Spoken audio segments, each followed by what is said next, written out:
Alors un écran de 28 pouces, immense, avec une magnifique résolution. Tu vois toute l'intelligence en fait, toute l'informatique, le technique est dans le pied dans le boîtier, de cette télé. Donc il n'y a plus qu'un câble en fait qui part au courant. Le reste, voilà, est tout dans le pied. Elle est vraiment superbe avec les, comment dirais-je, tu sais, les petits accessoires. Hein, donc la petite, la molette là, voilà, qu'on appelle le surface dial. Et puis c'est pour la gestion des couleurs. Exactement, tout à fait. Bon, c'est vraiment un outil de professionnel. C'est vraiment un outil professionnel. Rappelons le prix, 3 000 €. Valérie, lui, c'est un PC portable avec 3 écrans 17,3 pouces qu'on peut déployer. Mais alors, juste 3 écrans 4K. Voilà. Donc, du coup, l'idée, c'est d'avoir un système d'écran stéréoscopique, enfin, un affichage grosso modo devant soi avec des écrans qui reviennent sur le côté pour avoir des parties complètement immersives. En fait, voilà. Génial. Se déploie automatiquement avec un mécanisme. En fait. C'est comme un ordinateur portable. Ouais, tout à fait. Ça, c'est quand même l'événement de ce CES. Sony se met à l'OLED. Et ce qui est étonnant, c'est qu'ils achètent leur dalle OLED à LG, leur principal concurrent, sauf qu'ils rajoutent bien évidemment leur traitement vidéo pour avoir une qualité d'image exceptionnelle. Et là, ce que tu vois, le pied, c'est un caisson de basse en fait, qui permet de restituer un son impressionnant, d'autant que le son sort non pas par les petits haut-parleurs qu'il y a tout autour, parce qu'il n'y en a pas, mais par l'écran, directement. C'est probablement le téléviseur le plus fin avec une dalle de 2,57 mm à peine.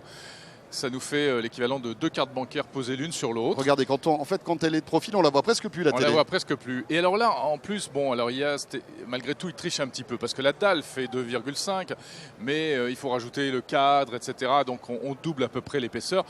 Mais il n'en reste pas moins que c'est absolument magnifique. Elle est tellement fine qu'elle est un peu souple, en fait, cette dalle. Et surtout, elle a un système de fixation au mur très original. Ce sont des aimants. Alors c'est quoi Hub? Eh bien en fait, imaginez un Amazon Echo qui n'est pas très connu encore en France. Oui, Amazon Echo, rappelons-le, c'est cette petite boîte avec laquelle on peut discuter et qui va nous rendre des services. Système d'intelligence artificielle, un peu commande comme un Siri, vocale, mais sur une boîte. Exactement. Voilà. Et qui peut interagir avec les lumières, les volets roulants, tout ce que vous voulez. Et là, l'idée, c'est de mettre cette intelligence dans un appareil qui est un peu plus imposant, qui peut se déplacer dans la maison, qui a une caméra, qui a un écran, etc.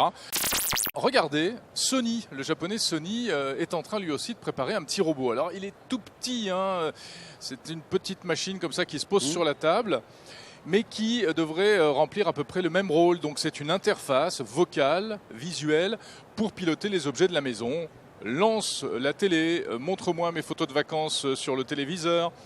Allume la musique, voilà ce qu'on pourra demander à cet appareil qui s'appelle le Xperia Agent, qui pour l'instant n'est qu'un concept. On insiste beaucoup sur l'idée de concept chez Sony, ce qui prouve bien que c'est quand même pas encore prêt. Ouais.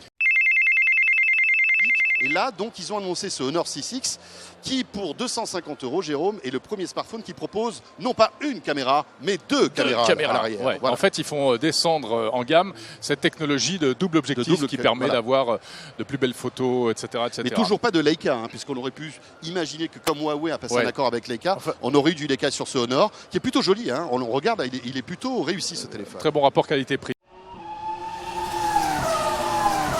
On est donc sur une piste d'essai, le véhicule se lance, alors on me dit qu'il va rouler à 7 miles par heure. Voilà, donc une courbe plutôt importante. Hein. La particularité ici du véhicule, c'est qu'il n'a pas été programmé pour suivre cette piste. Il a utilisé une forme d'intelligence artificielle puisque Nvidia l'a fait rouler pendant 4 jours pour lui apprendre la route. Maintenant, on va passer sur une partie où en fait il y a du gravier au sol et aussi des cailloux qui bordent la piste. L'idée, c'est de montrer que le véhicule est capable de maintenir sa trajectoire, y compris s'il n'y a pas de marquage au sol, puisqu'on le sait aujourd'hui, les véhicules utilisent essentiellement les caméras et donc il faut qu'elles puissent lire ce qui se passe au sol. Mais là, visiblement, cet Audi Q7 avec l'intelligence de Nvidia s'en sort plutôt bien. Et il y a notamment un constructeur qui fait parler de lui, c'est Faraday. Vous découvrez les images. C'est un Américain qui a l'ambition, ni plus ni moins, de faire la nique à Elon Musk, pour faire court. C'est-à-dire qu'il annonce qu'il sortira l'année prochaine un véhicule autonome, électrique, robotisé, tout ce que vous voulez, hyper connecté, qui sera encore mieux que les Tesla. Oula, bon. Ouais. vous voyez exactement ces images-là. Là, vous avez un masque de réalité virtuelle avec toute l'intelligence à l'intérieur. Il y a un PC dans ce masque. Il y a un Core i7, il y a un SSD.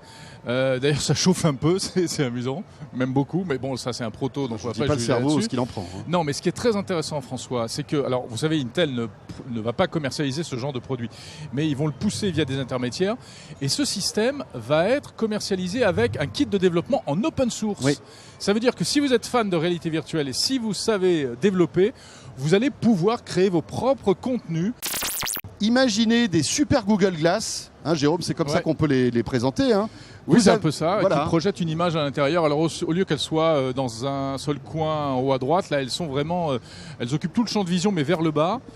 Et on peut, si on regarde droit devant, on voit ce qui se passe en vrai. Et si on baisse les yeux, eh bien on peut voir des tas de choses. Alors vos mails qui arrivent, des instructions techniques pour réparer un pipeline, je ne sais pas, des choses comme ça. En fait, c'est connecté à votre smartphone, ça peut être connecté à un PC en Bluetooth ou en Wi-Fi.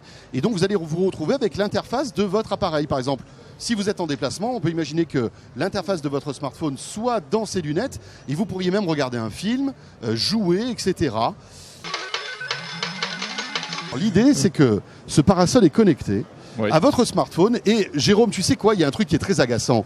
Quand tu es au soleil, tu le sais tout comme moi, tu es sur ton transat. Oui. Le soleil, lui, il tourne. Et au bout d'un moment, tu n'es plus à l'ombre. C'est vrai. Et bien là, avec votre petit smartphone, vous allez tout simplement piloter votre parasol pour qu'il tourne et qu'il se mette exactement juste en dessous de vous pour que vous ayez toujours de l'ombre. C'est pas beau ça. Ça, c'est pas génial. Mais en plus, le truc génial, c'est qu'il peut le faire tout seul. Vous n'êtes même pas obligé de le demander à votre smartphone. En fait, grâce à tous les capteurs qu'il a, il va pouvoir tourner tout seul sans que vous n'ayez rien à faire. C'est une gamme d'interrupteurs et de prises de courant, commande, interrupteurs et prises de courant, et qui apporte des fonctionnalités que les gens attendent. Donc la commande à distance, bien sûr, c'est-à-dire avec votre smartphone. La commande en utilisant les assistants vocaux. Le fait de pouvoir également être notifié, donc ce n'est pas seulement des informations que vous pouvez donner à votre maison pour qu'elle vous obéisse, mais c'est aussi la maison qui vous prévient quand quelque chose ne va pas. Vous pouvez nous donner un ou deux exemples Par exemple, votre réfrigérateur tombe en panne ou votre congélateur tombe en panne, automatiquement, l'information qu'il ne consomme pas cette énergie qui est nécessaire à son fonctionnement vous remonte, par exemple, sur votre smartphone. C'est WeThings qui sort ça avec L'Oréal, avec Kerastase. Une brosse à cheveux connectée. Alors quand on vous dit ça, mais vous dites mais c'est n'importe quoi, ils sont devenus fous. Mais ça sert à quoi une brosse à cheveux connectée? Et en fait c'est pas idiot, c'est-à-dire qu'elle va analyser ton cheveu pour te dire s'il est sec, s'il est cassant, s'il est déshydraté, t'en as un peu moins. Si t'en as un peu moins, s'il s'arrache facilement, etc. Si tu es en train de les perdre lamentablement au fil des années. Et puis, il te guide sur la manière de te brosser les cheveux également. Je déteste cet appareil. Si la brosse